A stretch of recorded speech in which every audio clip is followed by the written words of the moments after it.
let us expose ourselves to a easy, not very easy, but still a easy level DILR set and see how we process it. ठीक है? So I would want you guys, मैं अभी तुमको दे देती हूँ, ठीक है, वो set, and I would give you guys 10 to 15 minutes for solving on your own. ठीक है? So you solve it on your own.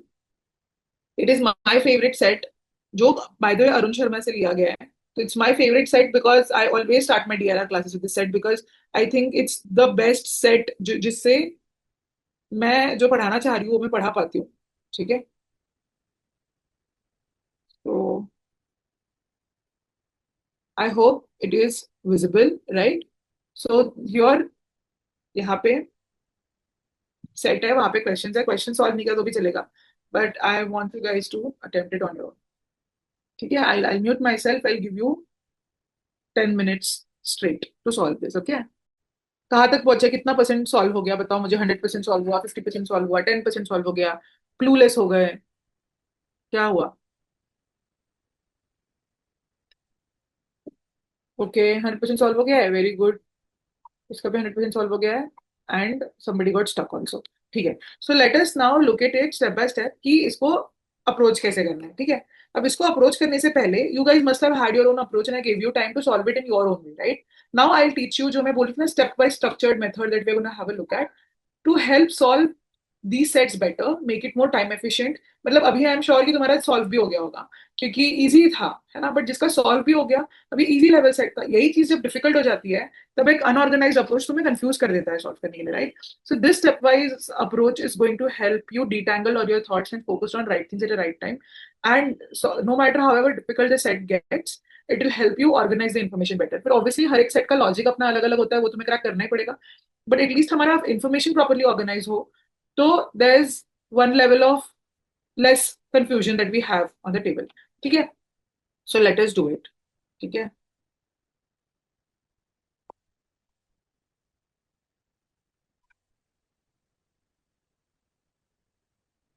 Keep these things in mind, and you are supposed to develop a discipline. अभी से तुमको ये discipline develop करना है कि no matter however easy the set is, no matter how you feel कि अरे ये तो ज्यादा दिमाग लगाए बिना भी मेरा सॉल्व हो जाएगा, तो अभी तुम ये स्टेप्स अप्लाई करोगे ही, बिकॉज ये स्टेप्स हमारे हमारे स्वभाव का पार्ट बन जाना चाहिए कि this is how we do DLR, भाई. ठीक है? क्योंकि इट माइट फील कि वो हाफ हजार करके इसे इजी सेट तो जल्दी सॉल्व हो रहा है, but it will be really bad, like it will penalise you during solving the the actual CAT level tough level sets. ठीक है? तो हम इसी को हमारा पार्ट बनाएंगे, steps to solve DLR sets. ठीक है? तो पहला, you have to understand what a DLR set is made of. ठीक है? पहला आता है introductory condition. We don't want things to backfire, उसके लिए इंट्रोडक्टरी कंडीशन नोट करना बहुत जरूरी है. Introductory condition is a condition that introduces variables to you. ठीक है? It tells you the base connection between all variables, है ना? जैसे for example in the question about, ठीक है, in the question about what was the introductory condition? This was our introductory condition.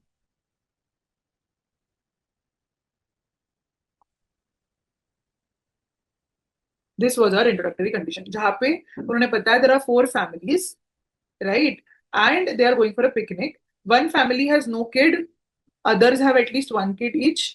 ठीक है? And and in the family with kids, at least one kid definitely goes to picnic, right? So this is the introductory condition. It tells you how many variables are there, right? So you understand that, okay? तुम्हें, और base condition कि वो एक जगह पे मिल रहे हैं in certain order and they are coming one after the other, there are 4 families, right? तो हमको पता चल गया कि देयर आर 4 families. ठीक है? एक के पास 0 kids है और 3 के पास ग्रेटर देन और इक्वल टू 1 kid है ना? ये हमको इंट्रोडक्टरी कंडीशन मिल गई और पता चला कि they are arriving in a specific order. ठीक है? एट अ प्लेस, एक के बाद एक वो लोग आ रहे हैं. तो ये हमारे इंट्रोडक्टरी बेस कंडीशंस हो गए, जिससे हमें क्वेश्चन का एक वो मिल गया, बेस मिल गया. ओके? तो ये इंट्रोडक्टरी कंडीशन बहुत जरूरी होती है नोट करना. अब second thing that we note are 3 चीजें. एक होता है, दो ही चीजें एक्चुअली, वेरिएबल्स और डायमेंशंस. ठीक है, ये हमको दोनों चीजें नोट करनी होती है. What are variables? Variables are the different letters और पीपल और attributes that are to be decided. इस हिसाब से क्या है, अपने अपने पास वेरिएबल्स क्या है, ABCDPQRS. ठीक है, and kids. These are are variables. ठीक है, ABCDPQRS को हमें अरेंज करना है, 8 लोग और उनके बच्चे भी है, बट बच्चों के बारे में ज्यादा नहीं. नंबर ऑफ किड्स, हैशटैग मतलब नंबर ऑफ किड्स दिया हुआ है. तो this these are the variables that we need to arrange.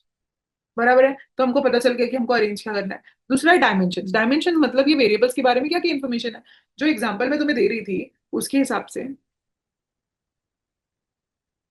ये एग्जांपल है, ठीक है, जो एग्जांपल में तुम्हें दे रही थी पहले, कि देर आर 4 पीपल और 5 people with 5 cars, 5 favourite colours, 5 restaurants. Right, तो उसके डायमेंशन क्या क्या थे, रेस्टोरेंट था, कार था. तो ये डायमेंशन ऑफ थॉट कि हर एक वेरिएबल से एसोसिएटेड क्या क्या एट्रीब्यूट्स है. ठीक है, वो वेरिएबल से एसोसिएट क्या क्या एट्रीब्यूट्स है, क्या क्या डायमेंशन है. So in this question what all attributes that do we have, बताओ what all attributes do we have. क्या क्या बताया उनके बारे में, वेरिएबल्स के बारे में. गुड, उनका जेंडर है ना. कोई फादर है, कोई मदर है, राइट. कोई वाइफ है, कोई हस्बैंड है, तो उनका जेंडर होगा मेल फीमेल. ठीक है, यस, जेंडर. फिर दूसरा क्या है उनके पास, किड्स और no kids, right. Number of kids. So number of kids is another better way to write is number of kids. That's the another attribute. What is another, और एक attribute है, spouses. Very good, spouses and order of arrival. Right. हो ये रहा है कि हर एक clue को जब हम पढ़ेंगे तब हम ध्यान देंगे कि हमको ये 4 चीजें देखनी है कि क्लू में क्या बताए. एक तो जेंडर बताएंगे, मेल है कि फीमेल है. या बताएंगे कि उनको बच्चे हैं नहीं है, कितने हैं. बताएंगे उनका स्पाउस कौन है, कौन किसका हस्बैंड है, कौन किसकी वाइफ है, ये बताएंगे. और चौथा ऑर्डर ऑफ अराइवल बताएंगे. Right, so now that we know these are the dimensions, these are the variables, every time we'll मतलब we read some clue, we know what directions to think, what information to extract from each one of them. ठीक है, अब ये हो गया. अब इसके बाद आता है हमारा नेक्स्ट, अरेंजमेंट. तो you will have to draw the arrangement, कि जिस तरीके से एक दूसरे से ये लिंक्ड है वो हम ड्रॉ करेंगे. ठीक है, तो अरेंजमेंट कौन से टाइप के होते हैं. यू हैव सर्कुलर, कि एक सर्कल में लोग बैठे हैं, है ना, ये अरेंजमेंट होता है. There is a linear arrangement, फिर बी लाइक ओके ऐसे लाइन में और ऐसे वर्टिकल लाइन में लोग एक दूसरे से अरेंज्ड है. ठीक है, फिर कुछ, फिर होता है टैबुलर अरेंजमेंट. टैबुलर अरेंजमेंट मतलब यूजुअली यू फॉर्म टेबल जहाँ पे तुम रोज एंड कॉलम्स लिखोगे ऑफ एवरीथिंग. तो यूजुअली क्या होता है कि तुम कैसे भी अरेंज कर सकते हो. तुम यहाँ पे वेरिएबल्स लिख सकते हो और यहाँ पे एट्रीब्यूट लिख सकते हो. ठीक है, वेरिएबल्स लाइक दिस एंड उसके एट्रीब्यूट्स लाइक दिस. जैसे वो 5 पीपल वाला सवाल था ना, कि 5 पीपल है, ABCDE, एंड देन उसके नीचे लिखते कि ओके इस कॉलम में आई राइट द पर्सन, इस कॉलम में आई राइट द कार, इस कॉलम में आई राइट देयर फेवरेट रेस्टोरेंट. तो ऐसे तुम्हारा टैबुलर अरेंजमेंट बनता है जब मल्टीपल वेरिएबल्स हो और मल्टीपल एट्रीब्यूट्स हो. या तो फिर miscellaneous again, depending on question. Question में अगर एक स्पेसिफिक टाइप ऑफ अरेंजमेंट दिया हुआ है कि people are sitting in S shape, people are sitting in a rectangular format, वो सवाल में देंगे, उस हिसाब से फिर हम डिसाइड करेंगे कि अरेंजमेंट कैसे दिखेगा. But it's really important for you to draw the arrangement so that now you can imagine कि how your variables are linked to one another.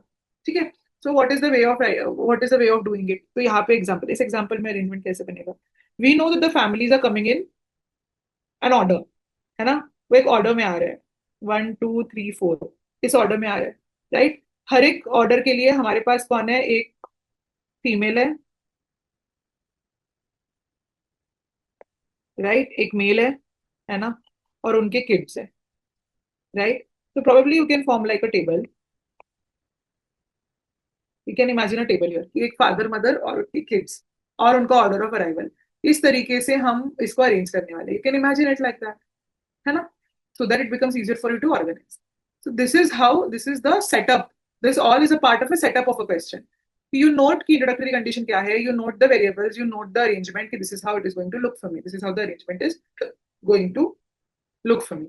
एक बार ये हो गया, अब इसके बाद what we're gonna do is we're gonna move to clues. है ना, ये पूरा हमारा होने के बाद में the next step is to move to clue.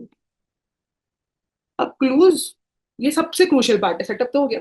A very crucial part is to understand that we will never process clues linearly. हम कभी भी नेवर वी विल गो कि क्लू नंबर 1 का क्या मतलब है, क्लू नंबर 2।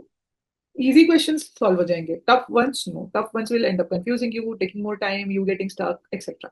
तो the clues are suppose to be approached in two levels. ठीक है, टू मेथड्स होंगे क्लूज अप्रोच करने के। ठीक है, देर आर टू ब्रांचेस। एक, so first you will always start by reading all clues. First you will always start by reading all clues. ठीक है, रीडिंग ऑल क्लूज। रीड करो या ग्लांस करो, कि तुमने देख लिया, बस एक नजर घुमा ली कि okay these are the clues. Okay, now your first job is to identify two things. One is called as key variable, another is called as major clue. ठीक है, very important things which form the backbone of any DILR set. DLR set solving का backbone होता है ये दो चीजें। What is a key variable? We just noted that there are 8 variables P, Q, R, S, A, B, C, D. Key variable is a variable which is present in most number of clues. It's connected to most other variables. एक ऐसा clue जो तुमको दिखेगा कि maximum clues में वो variable mentioned है, दो दो तीन तीन बार आ रहा है। अगर 9 क्लूज है उसमें से 3 क्लूज में तुम्हें एक वेरिएबल दिख रहा है। ठीक है, और it is connected to most other variables, कि उसका रिलेशन अगर A B C D E F है हमारे पास, तो कोई वेरिएबल है सी जो किसी क्लू में ए और बी से भी कनेक्टेड है, यहाँ पे ई और एफ से भी कनेक्टेड है, यहाँ पे डी से भी कनेक्टेड है, तो वो मेरा की वेरिएबल हो गया भाई, ये तो सबसे कनेक्टेड है, तो इसको तो पहले मैं पकड़ूंगी। या secondly, a major clue, you identify major clue. कभी कभी की वेरिएबल होता है, कभी कभी ऐसा होता है कि कोई की वेरिएबल है ही नहीं, सारे वेरिएबल्स का इक्वली इंफॉर्मेशन प्रेजेंट है, तो then you will find the major clue. Major clue is a one tells maximum information. ठीक है, और it tells most absolute information, और इट टेल्स अबाउट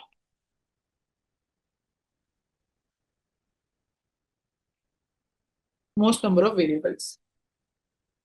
ठीक है, so what does it mean has maximum information? मतलब उसने बहुत सारी इन्फॉर्मेशन बताई तुमको अरेंजमेंट के बारे में। लेट्स से हमारे इस क्वेश्चन में कोई बता दे कि कोई क्लू बता दे कि कोई इंसान है जो सेकंड पोजीशन पे आ रहा है और ये इंसान थर्ड पोजीशन पे आ रहा है, तो हमारा हाफ द प्रॉब्लम सॉल्व है, चार ही तो पोजीशंस थी।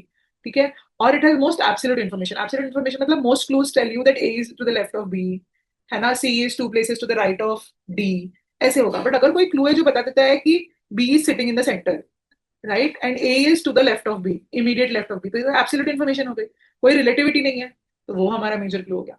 और a clue that tells you about most number of variables. Let's say in this question we have 8 variables and there is a clue that is talking about 3 variables or 4 variables. एक ही clue में 4 variables mentioned है, तो वो clue with maximum information हो गया ना, क्योंकि चार चार वेरिएबल्स का एक साथ बता दिया उसने, रिलेशन को रिलेशन, तो that would be are another major information. So these are the two elements that can help solving a set easy. So when you glance over the clues, you try to identify either I get a key variable or I'll get, some questions have both, some questions have either this or that, but I'll definitely identify it and learn कि उसी को spot करके फिर मैं solving start करूंगी। तो इसका ध्यान रखते हुए let us go at our question and have a look कि are you able to spot, these are your clues. So are you able to spot either a key variable और a clue with maximum information? Tell me, करो इसको, answer बताओ मुझे। Okay perfect, ठीक है। तो अभी let us spot key variable together. तो यहाँ क्या बोला है, first the family with 2 kids came just before the family with no kids. D who has no kids, no kids, O family with no kids, मतलब यहाँ पे भी D के बारे में बात हो रही थी, है ना। यहाँ पे फर्स्ट क्या बोला था, family with 2 kids came just before family with no kids, we don't have any variable, not a major clue. D who does not have any kids, मतलब ये डी की बात हो रही है, reach just before C's family. P and his wife reach last with their only kid. Q दो बार आया, Q is not B's husband, Q and S are fathers, but ये हमें ऑर्डर ऑफ अरेंजमेंट के बारे में बता नहीं रहा है। अगर हम हमारा टेबल देखे जो हमने बनाया है उसमें तो ऑर्डर मैटर करता है, क्यू का ऑर्डर हमें पता नहीं, तो प्रोबेबली वी डोंट नो। फिर सी आया, ए आया और फिर से डी आया।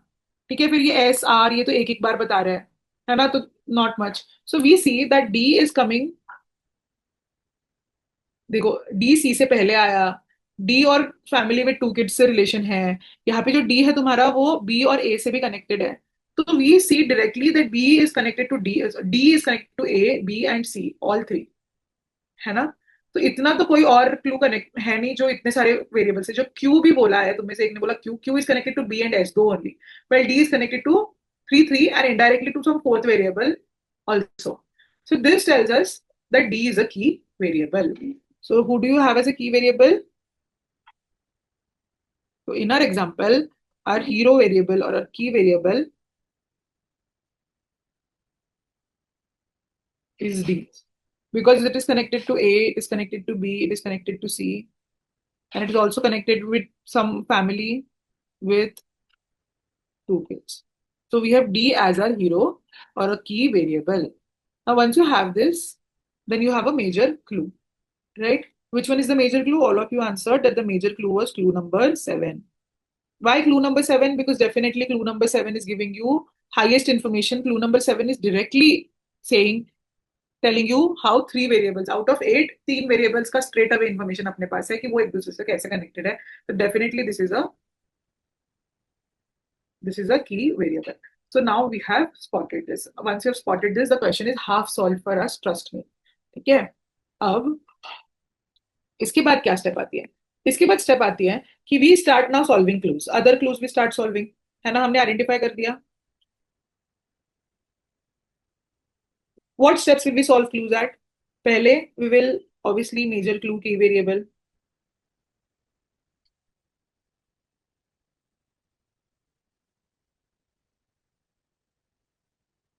ठीक है। First step is you place them in the arrangement, तुम्हारा अरेंजमेंट है प्लेस्ड इन अरेंजमेंट। तुम्हारा जो अरेंजमेंट तुमने ड्रॉ किया था पहले के स्टेप में, उसमें तुमने तुम्हारा एक मेजर क्लू या की वेरिएबल डाल दिया। उसके बाद लिंक्ड क्लूज सॉल्व करें। लिंक्ड क्लूज मतलब अभी तुमने डिसाइड कर दिया की वेरिएबल तुम्हारा डी है, तो अभी डी जहां जहां आ रहा है उनको पहले सॉल्व कर दो क्योंकि वो लिंक्ड है। फिर उसके बाद सॉल्व सिक्वेंशियली, एक एक करके, ठीक है। Every time you are solving, ठीक है, solve sequentially. Now when you are solving, ठीक है, place what you can in the arrangement, जो डायरेक्टली प्लेस हो जाए, whatever you can place in the arrangement, ठीक है, you place it. Okay, next thing what you do is whatever you can't place,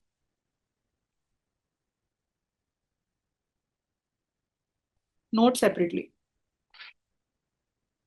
देखो तुम जब solve करोगे तुम्हारा क्वेश्चन स्क्रीन पे रहेगा और तुम सॉल्व नीचे कर रहे होंगे। You want to reduce your this motion, you want to reduce that. How do you do that? By mentioning whatever is there, एक बार piece of paper पे आ गया हमारे। So now when I'm solving and I see like okay this is some clue which I don't know what it means or I can't place directly, let me just note it separately कि okay code language में मैं लिख लूंगी नीचे, ठीक है। And तीसरा, ठीक है, वॉट एवर कांट भी, अभी जो डायरेक्टली प्लेस हो गया वो प्लेस कर दिया, जो प्लेस नहीं होगा वो लिख लिया। अब कुछ कुछ चीजें होंगी जो प्लेस होगी बट दो पॉसिबिलिटीज बनेगी उनकी। For example A sitting next to B, तो दो पॉसिबिलिटीज बनेगी। तो draw, very important, different possibilities separately, a very crucial point, because when questions get tough and we feel like it's taking so much time, we feel like कि यार नहीं मैं अपने दिमाग में रखती हूँ ये पॉसिबिलिटी, मैं ना फिर से सॉल्व, अगर मैं अपने दिमाग में रखती हूँ क्योंकि अगर मैं फिर से ड्रॉ करने गई तो मुझे बहुत टाइम लग जाएगा, but no, honestly it takes less than 10 seconds to copy your arrangement and then make a different diagram for a new possibility, क्योंकि दिमाग से तो वो तुम चले जाएगा because of so much happening, stress, so much information, time pressure, तो वो तो नहीं होने वाला। ऊपर से you might miss out and end up solving it all wrong, and फिर तुमने सॉल्व कर लिया, अब तुम्हें याद ही नहीं कि दूसरी पॉसिबिलिटी कौन सी थी, तो you have to start from the top. तो काफी बार अपने को लगता है कि मैं फिर से टेबल कहाँ से ड्रॉ करूँ, हम वहीं पे किचन मिचड़ करते हैं, वहीं वहीं पे लिखने की कोशिश करते हैं। But trust me, years of failures and like getting stuck, वहां से मैं आ रही हूँ टू टेल यू कि इट्स बेटर कि you take that extra 10-20 second and draw another possibility then and there rather than getting confused, ठीक है। So you have to draw a different possibility separately, and ऐसे करके एक एक करके you finish your arrangement, ठीक है, एक एक करके यू फिनिश योर अरेंजमेंट।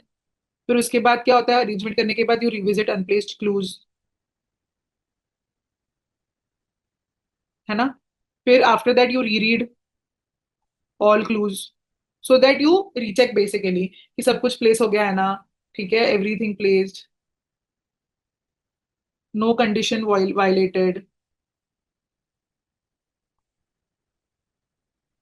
बहुत जरूरी होता है ये करना कि कोई कंडीशन वायलेट नहीं हो गई, कि any possibility can be scratched. अगर तुम्हारा मल्टीपल पॉसिबिलिटी सिचुएशन बन गया है, तो अगर कोई पॉसिबिलिटी किसी कंडीशन के कारण स्क्रैच हो सकती है, and you can reduce the number of different possibilities of arrangement जो तुम्हारे आए हैं, तो वो स्क्रैच हो सकता है। उसके लिए read everything and then lock in your answer, ठीक है। And then you can start solving the, you can start once you've logged in your arrangement, now you can start answering the questions. So these are the exact steps that you need to follow in order to solve any DLR set. एक last का note है, PostScript note, कि many times when you end up with multiple possible,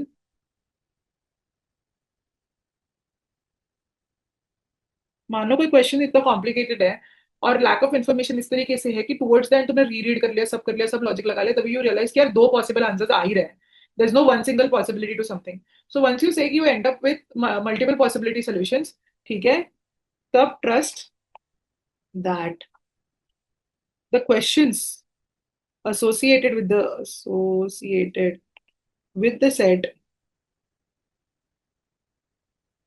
help answer या help sort the possibility. तो basically what happens is कि let's say you have two possibilities है ना, तो तुमको पता ही नहीं अभी मैं क्वेश्चन का आंसर कैसे करूँ, तो कई बार क्वेश्चन में वो कंडीशन दे देते हैं, ठीक है, कि if this was true then what was the position. तो इफ दिस वाज ट्रू तो तुम्हें रियलाइज होगा कि ये दो पॉसिबिलिटीज में से वो इस पॉसिबिलिटी की बात कर रहा है, and that will help you give a definite answer.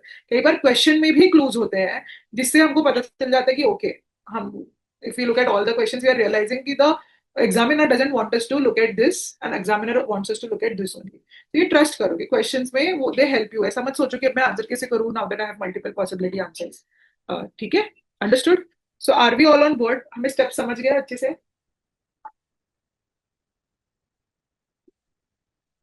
Right. अब whoever got stuck or whoever took time in solving, ठीक है, अब तुम देखो कि हम इस मेथड से सॉल्व करेंगे तो हमारा कितना क्विकली सॉल्व होता है। Let us the file here again because we can't keep scrolling up, ठीक है।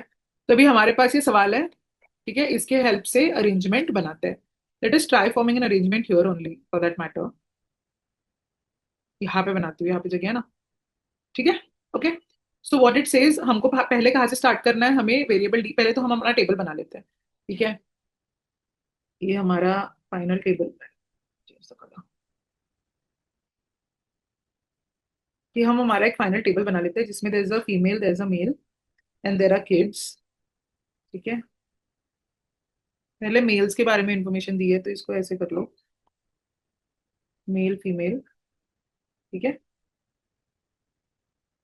और ऑर्डर ऑफ अरेंजमेंट है 1 2 3 4, ये इस तरीके से हो रहा है। अब हम एक एक क्लू उसी तरीके से जाएंगे। तो पहले क्या है, हम we are going to start with clue number 7 because that's are best. और साथ में we are going to process B, D and D, ठीक है। तो लेट अस स्टार्ट प्रोसेसिंग। इसने क्या बोला है कि B came before D and met A when she reach the fixed place, ठीक है। मतलब इससे हमें क्या, अच्छा, every clue we are going to read from 4 dimension, gender पता चल जाए, ठीक है, बच्चे पता चल जाए, पोजीशन ऑफ अराइवल पता चल जाए, कौन किसका हस्बैंड वाइफ है ये पता चल जाए। So B came before D, तो हमको पता है डी से पहले बी आया। And met A when she reached, तो शी मतलब ये फीमेल हुई, राइट। एंड मेट ए मतलब ए पहले से थी, तो ए बी डी हमारा अरेंजमेंट है, ए पहले से था, है ना। तो B came before D and met A, ये हो गया हमारा अरेंजमेंट, क्योंकि A was already there that's why met A there, ठीक है। और ये फीमेल है, ये हमको पता चल गया। उसके बाद we are going to move to हमारा की वेरिएबल वाले clues. D who does not have any kids, इसके कोई बच्चे नहीं है, reach just before C family, मतलब सी इधर आया। बाय द वे यहाँ पे मेट जस्ट बिफोर वगैरह नहीं बोला था, तो there could be gaps here, है ना, हमने ये गैप्स छोड़े थे, there could be gaps here. But ये ए बी डी सी ऐसा हमारा sequence, A B D gap था और तीसरा कहीं भी बीच में आ सकता था। बट यहीं पे बोला है कि D who does not have any kids reach just before C family, मतलब ए बी डी सी ये हमारा सीधा सीधा सीक्वेंस बन गया है ना। अब वी रियलाइज कि एक काम करते हैं यहाँ पे ना, मेल फीमेल को कंबाइन कर देते हैं, क्योंकि अभी हमको पता ही नहीं है कि कौन सा, बट हमें सीक्वेंस मिल गया है। तुरंत भी रियलाइज कि ओके, जिस तरीके से क्लूज मुझे दिए गए हैं, it's better if I combine the male female thing here. ठीक है, मेल को मैं सर्कल कर दूंगी, है ना, बट मेल फीमेल थिंग यहाँ कंबाइन कर देती हूँ क्योंकि सीक्वेंस तो मुझे मिल गया चार वेरिएबल का, बट कौन मेल है कौन फीमेल है ये मुझे मिला नहीं है, तो it's better for me to not get stuck in it. तो यू तुरंत लाइक रियलाइज दैट एंड तुरंत you scratch it, you make your own arrangement and you're like okay I am gonna just write it like this, progressively you improve. Then you're like okay okay चलो A B C D इस sequence में आ रहा है तो मेरा ये sequence fixed है, तो let me put them up, is A B D and C that are reaching. हमको पता है कि तुम्हारा और फीमेल को लेट से मैं स्टार दूंगी तो बी मेरा स्टार है, बी फीमेल है क्योंकि उन्होंने बताया, सो this is solve. And D does not have any kids तो जीरो किड्स, तो ये भी सॉल्व। एंड फिर वहां से हम फर्स्ट क्लू पे जाएंगे क्योंकि again this is D related clue हमने बात करी थी, है ना, है ना। तो देखो कैसे हमारा स्ट्रेट अवे अरेंजमेंट ही आ गया। The moment we started with the key variable and the major clue, हमारा स्ट्रेट फॉरवर्ड अरेंजमेंट आ गया कि चार हमारे प्लेस हो गए। अब हम निटिग्रिटीज में जा सकते हैं। यहाँ बोला है the family with two kids came just before the family with no kids, मतलब ये टू किड्स वाली फैमिली हो गई क्योंकि ये जीरो किड्स है, तो ये भी सॉल्व हो गया। फिर से मैं सेकंड क्लू पढ़ूंगी, D who does not have any kids reach just before C, ये भी सॉल्व हो गया। फिर थर्ड बोला है P and his wife reach last with their only kid, मतलब यहाँ पे पी आएगा और पी मेल हो गया क्योंकि ये उसका वाइफ था ना, हिज वाइफ, तो P is the male and C is the wife और उनको एक ही किड है, ओनली किड। ठीक है, तो ये भी सॉल्व हो गया। Q is not B's husband, तो यहाँ पे क्यू नहीं आएगा बेसिकली। ओके, ये भी हो गया। फिर Q and S are fathers, if Q and S are fathers means they have children, है ना। अगेन तुमको क्या पता चल रहा है, Q and S are fathers से पता चला that gender is male, Q and S are male, पहली बात। दूसरी बात, we don't know their spouse but we know kids कि they have kids, so Q and S can't come here also, right. So where will Q come, Q के लिए Q इधर भी नहीं आ सकता, यहाँ पे फिल हो गई है पोजीशन, तो क्यू के लिए एक ही जगह बची और वो फादर है तो वो मेल हो गया, तो ए हमारी फीमेल हो गई, सही है। और एस यहाँ नहीं आ सकता तो एस के लिए एक ही जगह बची फिर एस, वो भी फादर है, और Q and S are fathers, ये भी प्लेस हो गया, सही है। फिर daughters of C and A go to the same school, तो इससे हमें पता चला okay this this is a daughter, ठीक है, और इनको भी एक डॉटर है, इनको भी एक डॉटर है क्योंकि सी और ए की डॉटर एक स्कूल में जाती है, तो ये भी हमारा हो गया। ये हमारा पहले से प्लेस था। R stays farthest from the place and he is a good singer, R stays farthest from the place and he is a good singer. अब इससे हमें क्या पता चलता है, क्या हमें इससे उसका जेंडर पता चलता है, yes, he is a man, he. Second, हमें उसके बच्चे पता चलते हैं कितने हैं, नो। स्पाउस पता चलता है हमें, नो। ऑर्डर ऑफ अराइवल पता चलता है क्या, no. Many times people get confuse कि फारदेस्ट रहता है मतलब लास्ट होगा, नो, क्यों, जल्दी निकल गया हो तो, सबसे 10 घंटे पहले निकल गया होगा तो, ये सबसे फास्ट गाड़ी चला ली होगी तो stays farthest is just to confuse you, it does not mean anything, it does not tell us anything about order of arrival, don't be confuse, वो ही है। तो आर के लिए तो एक ही जगह बची है और वो आदमी है, तो डी तुम्हारी औरत हो गई, राइट। फिर S explained that his son could not come because of exam, तो एस एस के दो बच्चे हैं ना, तो हमको बताया था एक बच्चा जरूर आता है, दूसरा बच्चा ना भी आए, ठीक है, तो उसका जो सन है स्टेट बैक, तो दूसरा बच्चा आया होगा, तो ये हमारा फाइनल आंसर आ गया, ठीक है। We were able to reach at this so quickly, तो एक बार फाइनली हम लिख लेंगे इसको, हम इसको एक बार फाइनली लिख लेंगे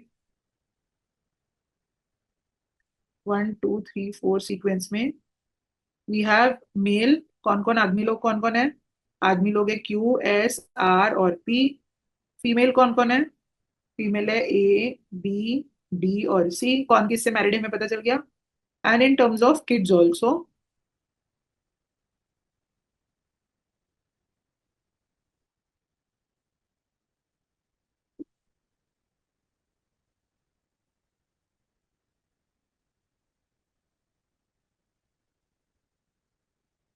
number of kids also, we know they have zero kids, we know he has one kid who is a daughter, ठीक है।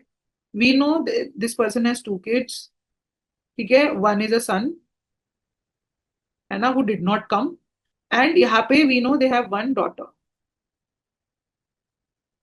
right, ये हमको पता चल गया। अब इसमें want to ask you one question कि इसका यहाँ पे दिया हुआ है कि अगर इसका दो बच्चे हैं इनको, और दो बच्चे में से एक बेटा है, दो kids, one son could not come, the son could not come, so the other kid came, because condition दी हुई है कि एक बच्चा का आया होगा, तो the other kid came, so what is the gender of that kid? What is the gender of that kid? If they have two children and the son could not come, what is the gender of other kid? बताओ.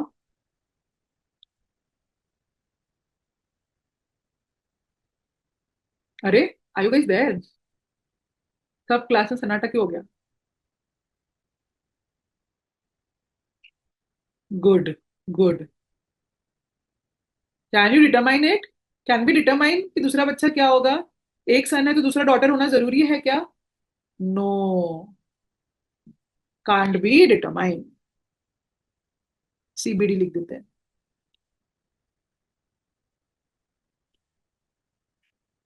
Other kids gender can't be determined. दो दो सन भी हो सकते हैं, एक सन एक daughter भी हो सकता है, तो you can not be determined. At the same time यहाँ पे उन्होंने बोला है कि इसकी डॉटर जो है वो आई है ट्रिप पे, they go to the same school, but doesn't mean कि उनको एक ही डॉटर है. They could have more than one kid, we don't know about it, but out of that one is definitely a daughter.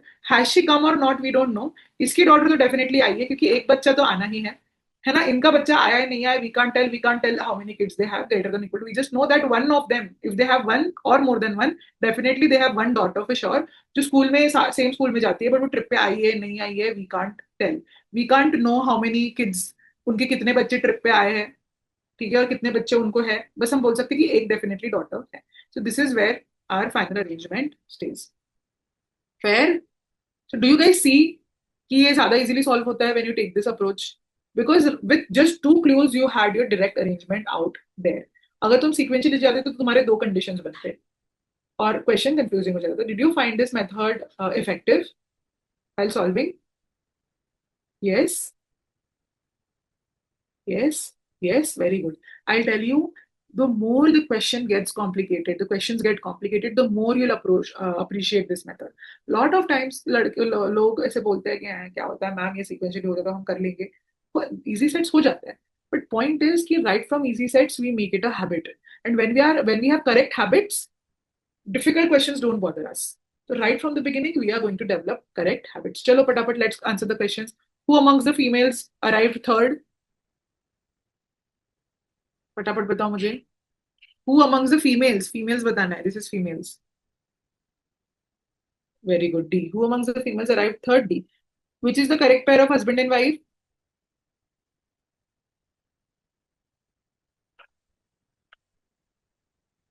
What is the correct pair of husband and wife? P and C. Very good. Whose daughters go to the same school? C and A की daughter जाती है ना same school? P, Q. Very good. Then you have whose family has definitely more than one kid? Definitely has more than one kid. S की family. है ना, हमको A और Q की फैमिली का we don't know. Might have, might not have, इसलिए उन्होंने definitely word use किया है. सही है. Among the males who arrived second? Right, we have all our answers marked. So this is how we're going to approach set. I want you guys to go home, revise and अपने उसमें लिख के रखना कि okay ठीक है, these are the steps I'm going to follow, और ऐसे ही मैं सॉल्व करने वाली हूँ सारे अपकमिंग सेट्स. ठीक है, चलो.